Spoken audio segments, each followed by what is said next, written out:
siyam na araw ng nobina, siyam na araw ngayon, hindi pa sumagot si Poong Lisa. Mga kababayan, simple lang, pag walang sagot, totoo ang sinasabi ng nagparatang. Kasi, kung may sagot ka at hindi totoo, edi you took the first opportunity to debunk me. Magandang araw sa atin lahat mga kababayan. Siyam na araw na simula nung unang nagsalita itong si Attorney Glenn Chong sa umano'y sa buwatan ng Smartmatic, Comelec at si Madam FL. Ito ba ang rason kung bakit nanalo si PBBM? Yan ay hindi natin mapatutuhanan at hindi rin natin masabing hindi totoo. Dahil ayon kay Attorney Glenn Chong, mga kababayan po natin, ay may hawak po siya umano na ebidensya at siya mismo ang magpapatunay dahil kasama nga siya sa mga grupo ni Madam FL noong nakaraang eleksyon. At hindi umano ito nagsalita noon dahil sa kanyang paninindigan na sasamahan niya itong Marcos sa kanilang pangampanya hanggang matapos umano ang eleksyon. At ang sabi ng iba, nagsalita ito si Attorney Glenn Chong ng mga paninira dito kay Pangulong Marcos, kay Madam FL, Smartmatic at sa Comelec dahil hindi ito umano nabigyan ng posisyon. Ngunit nilinaw ni Attorney Glenn Chong na hindi niya kailangan ng posisyon. Ang gusto niya lang ay ilaglag ni Pangulong Marcos itong Smartmatic para umano ay hindi na ito makapasok at hindi na ito ang kumbaga yung gagamitin sa ating susunod na mga eleksyon. At iban din umano ni Comelec itong Smartmatic sa mga parating pa na bidding. Tandaan po natin ngayong eleksyon baka Smartmatic ang gagamitin o sa 2025 ayon nga sa Comelec ay pasok pa rin sa bidding itong Smartmatic. Ngunit ayon kay Attorney Glenn Chong, ang bidding ay parang walang nangyayari dahil itong Smartmatic ay sinusuhulan pala umano ang Comelec. Gaano ito katotoo mga kababayan po natin? Para sa kaalaman na lahat ang video natin, ito ay edited na. So hindi kumpletong video ito. Kung gusto niyo ng kumpletong video sa mga expose ni Attorney Glenn Chong, bisitahin na lang ang kanyang Facebook page para mapanood ang buong video at kung ano pa ang ilang mga binanggit niya na hindi naman napasama sa ating video mga kababayan. Ng United States government, ang dating chairman ng Comelec na si Andres Bautista for money laundering and conspiracy dahil sa pagbulgar ng kanyang asawa na may tagong yaman siya na mahigit 1 bilyong piso or 17.57 million United States dollars. Ang mga transaksyon na to ay may kinalaman sa presidential elections noong 2016. Ang nagsampa po ng kaso, mga kababayan, ay ang Homeland Security Investigations na bahagi po ng Department of Homeland Security ng United States Government. At isinampa po ang kaso kay Bautista at top executives ng Smartmatic sa United States District Court in the Southern District of Florida noong nakaraang September 19. Itong September 19 lang. So, sinampa po itong kaso sa kanya. Committee parang fiesta eh. Tingnan nyo yung fiesta invitation ninyo, parang mayroon palaging steering committee. So, parang fiesta sa Comelec, yung eleksyon. Fiesta kasi maraming pera. So, ganun pala yan, pag eleksyon maraming pera sa bagay. Pag eleksyon naman talaga mga kababayan po natin, dito nagsalabasan ang tinatago at iniipong pera ng mga kababayan nating politiko at gusto makakuha ng posisyon sa ating gobyerno. At any rate, sabi nila wala namang participation dyan si Bautista. Ang nagsabi naman ito ay si Commissioner Christian Bot Lim. I don't know if bot na B-O-T o B-O-U-G-H-T. So si Christian Lim na siyang chairman ng steering committee at that time. So, sabi niya, hindi naman sumali si Bautista dyan. Kami yan. So, siya. Now, tingnan natin mga kababayan kung nasaan ngayon si Bot Lim. Si Commissioner Lim. Spokesperson po siya ng Smartmatic. Dating commissioner ka ng Comelec, hindi ka pa pwedeng mabuhay sa panananggol dyan sa mga election cases. Bakit mo kailangan magpaka-spokesperson ng Smartmatic? Bakit ikaw pang kinuha ng Smartmatic? Ano bang purpose niya? Well, the fact speaks for itself, mga kababayan. Kung kinuha ka ng Smartmatic para gawin kang spokesperson, inagamit ka ng Smartmatic dati. Scheme and network of Smartmatic. Pang-apat, to bribe is to steal. Diba? To bribe is to steal. Bakit kailangan mo manuhol sa mga opisyal ng Comelec para makuha mo yung kontrata? Which is unfair to the other bidders. Kaya walang nananalong iba eh. Kung tituusin natin, halos lahat na practically all the contracts sa Comelec, mula pa noong 2010 hanggang 2022, sa kanila. And with the blessing of Lisa Marcos, ibibigay na naman yan ngayong 2025. Kaya nga, pinalabas ko yung impormasyon na yan. Yung pag-aamin ni Lisa Marcos na nag-usap sila ng may-ari ng Smartmatic. Kasama niya dalawang technical guys. In the hope na matigil na tong kalakaran na to. Mga kababayan po natin, alam natin na medyo mabigat itong paratang na ito na mga binitawan ni Attorney Glenn Chong.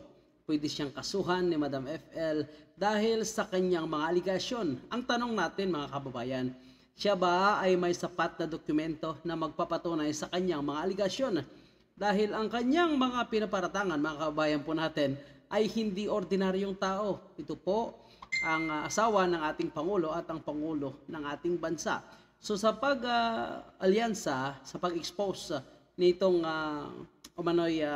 sa buwatan ni Madam FL at ng Smartmatic at ng Comelec, kasama itong si Maharlika at si Glenn Chong, mga kababayan po natin, medyo lumalakas ngayon ang puwersa na marami na ang kumbaga naniniwala, dismayado kay PBBM, mga kababayan po natin. Kaya nagkakaroon na ngayon ng maraming faction ang grupo, kahit yung mga vlogger. So may mga pro-BBM na talagang loyalista na galit kay Sara kasi parang sinasabi na ang ilang DDS ay galit naman kay PBBM. Kaya parang dinamay nila itong si BP Sara, mga kababayan po natin. Kagaya nitong ni Maharlika na parang pro-Sara siya pero anti-BBM siya. Ang ilan naman na tumitirada dito kay Pangulong Marcos ay mga pinklawan na nakialyansa naman kay Maharlika.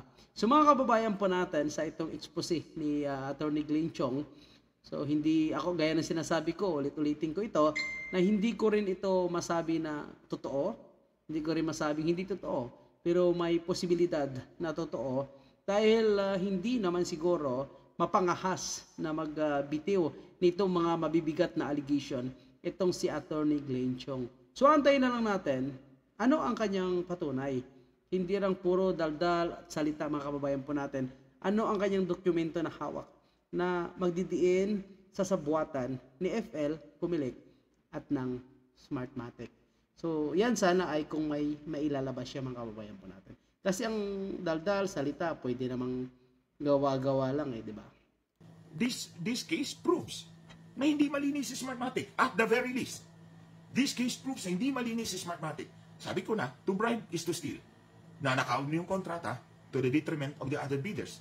But more importantly, ang publiko ang biktima. Tayong lahat, ikaw at ako. Sa mga Marcos loyalists, wala naman tayong personal na hidwaan. But I want you to open your eyes. Hindi Santos si Ferdinand Marcos Jr., hindi Santos si Lisa Marcos. Di ba mga kababayan po natin, napakabigat. So ngayon, in-encourage niya ni Attorney Glenn Chong na itong mga talagang loyalista ni PBBM na makinig umano sa kanya at pakinggan itong kanyang mga allegation, mga kababayan po natin. So, syempre, sa aking sarili, ulitin ko lang, hindi rin ako talagang loyalista, hindi ako pro Marcos, hindi rin ako pro kay Attorney Glenn Chong. Ngunit ang sa akin na naman, ay gusto ko malaman ng taong bayan kung ano nga ba ang katotohanan. Pero syempre, pro-gobyerno tayo. So kung para sa ating gobyerno, para sa nakabuti sa ating gobyerno, puproteksyonan natin yan, susuportahan natin yan. Kasi yung mga namumuno sa ating gobyerno, pansamantala lang yan, hindi naman pansamantagal yan Susunod na eleksyon, bago na naman. So importante ay tulungan natin yung ating gobyerno na sana ang mga namumuno ay hindi created or hindi ibinoto ni Smartmatic, kundi mismo doon sa kagustuhan ng majority ng taong bayan. So alam natin na nanalo si PBBM by majority. So hindi natin alam kung talagang totoo yung sinasabi ni Attorney Glenn Chong na Smartmatic yung nagpapanalo kay PBBM. Kasi ginawa na yan ni Lini na kumano'y may dayaan. So wala naman silang napatunayan, mga kababayan po natin. So mahirap paniwalaan na totoo na Smartmatic ang nagpapanalo kay PBBM. Pero syempre, si Attorney Glenn Chong may mga allegations may papatunay siya, ay talagang papakinggan natin yan, mga kababayan. In fact, Pang-siyam na araw na ngayon na binulgar natin to. Sumagot ba si Lisa Marcos? Kumbaga, natapos na ang nobena. 9 na araw na nobena. Natapos na. Pero hindi tayo sinagot ni Poong Lisa. What does it mean? Bakit? Mahirap pang sagutin ang paratang ko sa kanila. Ang simpleng sinabi ko, inamin mo, Lisa Marcos, na magmi-meeting ka at ang may-ari ng Smartmatic. And I found out na si Roger Piñate, Alejandro Martinez ito.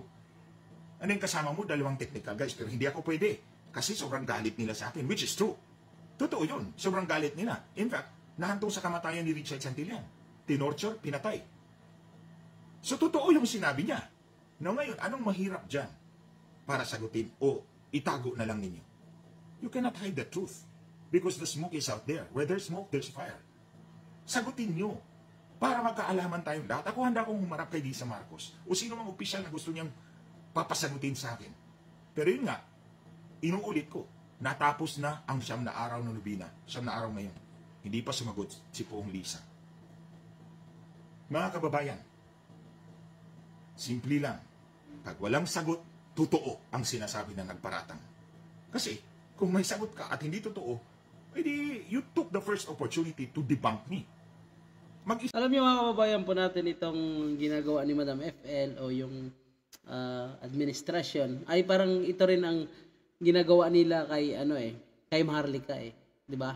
Mga kababayan po natin. Si FL kahit anong paratang ni Maharlika ay hindi sumasagot mga kababayan po natin. Hindi nagbibigay ng kanyang sagot. Hayaan na lang yan kasi lalamig din naman ang issue niyan kagaya sa usapang smuggling, ni Smugs, si Martin, sino pa yung isa doon na si Michael Ma. So parang 'di ba? Biglang mainit tapos lalamig na lang kasi hindi na sinagot. So parang natuto sila doon sa ginawa nila kay Maharlika So ngayon kay Attorney Glenn Chong, parang ito rin ang gagawin na hayaan lang, sige expose ka diyan ng expose mga kababayan po natin. Pero hindi nila sinasagot para hindi na lalong uminit pa ang issue mga kababayan po natin. So palagay ko, either totoo man o hindi itong allegation ni Attorney Glenn Chong, ay wala talaga siyang aasahan na sasagot itong si Madam FL. Hayaan na lang na magsawa itong si Attorney Glenn Chong at lumamig itong issue. Mawala na, kababayan po natin. Tingnan natin kung gaano katagal, gaano ka-consistent itong si Attorney Glenn Chong sa pagpapalabas ng kanyang mga allegation hanggang kung may papel siya, documented siya ng mga or tinatawag na physical evidence na ilalabas. So, tingnan natin hanggang kailan mga kababayan po natin. Isip tayo. Isipin natin. Lahat naman tayo naniwala din kay Marcos. Ako naniwala din ako sa kanya But then, yung nakita ko, and how they treated me, imagine, kasama ko silang kumakain dinner sa bahay nila for 6 years. Binuhos ko yung tulong ko sa kanila. May nagtanong nga sa akin, ba't hindi ka kumalas nung alam mo nang binenta ka? Because I have a promise to them. I will be there until the end of election day. And I'm not going to renege on that promise. At least to me, on my part, tinupad ko lahat ng pinangako ko sa kanila. Pero anong ginanti nila sa akin? Katraidoran. Kung nagawa nila yan sa akin, paano na lang kaya kayo na hindi nila kilala? Isipin nyo. I'm waiting for Lisa Marcos to answer. Hindi pwedeng magtago kayo. Hindi pwedeng i-ignore ninyo because that's a fact. And it's out there. Legal yung document na pinirmahan ko. Hindi ako nagsisinungaling. And then going back to Smartmatic, eto ngayon. Hindi pwede si Smartmatic na hindi niya makuha yung kontrata sa 2025. Kasi yung kontrata sa 2025 ay mas malaki. Halos $350 million. Laki. Mas malaki yung kontrata nito. At pag nakuha nila ito, garantisadong sila pa rin sa 2028. Kasi sasabihin na naman ni Comelec, nabili na natin, naarkila na natin yung makina gagamitin ulit natin. Then sa susunod na lang natin papalitan. That's a lame excuse. Kaya this is now or never. Tutulan natin ang Smartmatic. Kasi makikita mo talaga, ang Smartmatic ay isang sindikato. Yung pag-set up ng bank accounts, ng kanilang US accounts, and then gamit pa yung bank account ni Chartec na hindi naman sa kanila. Vendor lang nila, pero ginamit nila para ma-operationalize yung bribery scheme at maaabot yung pera kay Andres Bautista. Sino man ang nakikipagkuntsaba sa Smartmatic ay walang karapatan na magsilbi sa bayan. Simple lang yan. Kung sino ang nakikipagkonsyaba sa Smartmatic, hindi karapat-dapat magsilbi sa bayan. Because ang pakikipagkonsyaba kay Smartmatic ay isang kataksilan pag-traidor sa bayan. Ayan, tama yan mga kababayan po natin na talagang pagsisinungaling, pag nanakaw din yun, ano? Na kapag ikaw ay nanalo, hindi sa buto or hindi sa ikaw, dahil ikaw ang pinili ng taong bayan, kundi machine, robotic ang gumawa ng iyong buto. So talagang nakakabahala yun mga kababayan po natin. Siyempre pag bumayad ka, bumayad ka sa Smartmatic. So kung bumayad ka, ibig sabihin babawiin mo yun. Paano bawi? Magkukorap ka, magnanakaw ka sa iyong pwesto para mabawi mo yung binayad mo dyan sa Smartmatic.